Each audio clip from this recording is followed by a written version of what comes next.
50 രൂപ കൊണ്ട് ദൈവത്തെ വാങ്ങാൻ പോയ കുട്ടിയുടെ കഥ. ഒരു ദിവസം 6 വയസ്സുള്ള ഒരു കുട്ടി 50 രൂപയുമായി ദൈവത്തെ വാങ്ങാൻ ഇറങ്ങി. ഒരു കടയിൽ ചെന്ന് ചോദിച്ചു, ഇവിടെ ദൈവത്തെ വിൽക്കുമോ? നീ എന്താ ആളെ കളിയാക്കുകയാണോ? എന്തോ ഉടായിപ്പാണെന്ന് വിചാരിച്ച് ആ കടക്കാരൻ ചൂടായി കുട്ടിയെ കടയിൽ നിന്ന് ഇറക്കി വിട്ടു. ആ കുട്ടി അടുത്ത കടയിൽ ചെന്നു, അവിടെ നിന്നും ഇറക്കി വിട്ടു. അങ്ങനെ ഓരോ കടയിലും ഇതേ ചോദ്യവുമായി അവൻ കയറി ഇറങ്ങി നടന്നു. സന്ധ്യയായി. അവൻ 70ാമത്തെ കടയിലും കയറി ചെന്നു. ചേട്ടാ, എന്നെ ഒന്ന് സഹായിക്കണം, ഇവിടെ ദൈവത്തെ വിൽക്കുമോ? 60 വയസ്സ് പ്രായം തോന്നുന്ന ആ മനുഷ്യൻ കുട്ടിയോട് ചോദിച്ചു, എന്തിനാണ് നിനക്കിപ്പോൾ ദൈവത്തെ? ഒരാളെങ്കിലും തൻ്റെ ചോദ്യം കേട്ടല്ലോ എന്ന അത്ഭുതത്തിൽ കുട്ടി നിറകണ്ണുകളോടെ പറഞ്ഞു, 3 വർഷം മുമ്പ് എൻ്റെ പപ്പയും അമ്മയും മരിച്ചുപോയി. അത് കഴിഞ്ഞ് എൻ്റെ അങ്കിളാണ് എന്നെ നോക്കുന്നത്. പക്ഷേ അങ്കിൾ ആക്സിഡൻറ്റ് സംഭവിച്ച് ഇപ്പോൾ ആശുപത്രിയിലാണ്. ഇതുവരെ ബോധം തെളിഞ്ഞിട്ടില്ല. ഡോക്ടർ പറഞ്ഞു, ദൈവത്തിന് മാത്രമേ നിൻ്റെ അങ്കിളിനെ രക്ഷിക്കാൻ കഴിയൂ എന്ന്.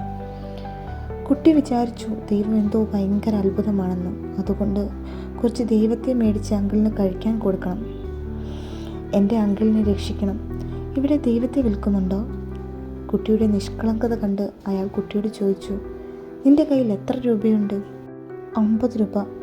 അവൻ പറഞ്ഞു, ദൈവത്തിന് കൃത്യം ആ വിലയേ വരൂ. ഇത് പറഞ്ഞിട്ട് ഒരു ചെറിയ കുപ്പിയിൽ ഒരല്പം തേൻ കുട്ടിക്ക് നൽകിയിട്ട് പറഞ്ഞു, ഇതാണ് ദൈവം, ഇത് നിൻ്റെ അങ്കിളിന് കൊടുക്കണം. കുട്ടിയുടെ കണ്ണു നിറഞ്ഞു. അവൻ ഒരുപാട് സന്തോഷമായി. അവൻ ആ കുപ്പിയും കയ്യിൽ പിടിച്ച് ആശുപത്രിയിലേക്ക് ഓടി.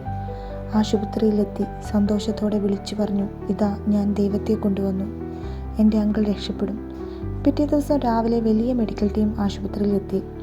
അവർ ആ മനുഷ്യൻ്റെ ചികിത്സ ഏറ്റെടുത്തു. മണിക്കൂറുകൾക്കു ശേഷം അയാൾ തിരിച്ചു ജീവിതത്തിലേക്ക് വന്നു. ദിവസങ്ങൾ കഴിഞ്ഞു.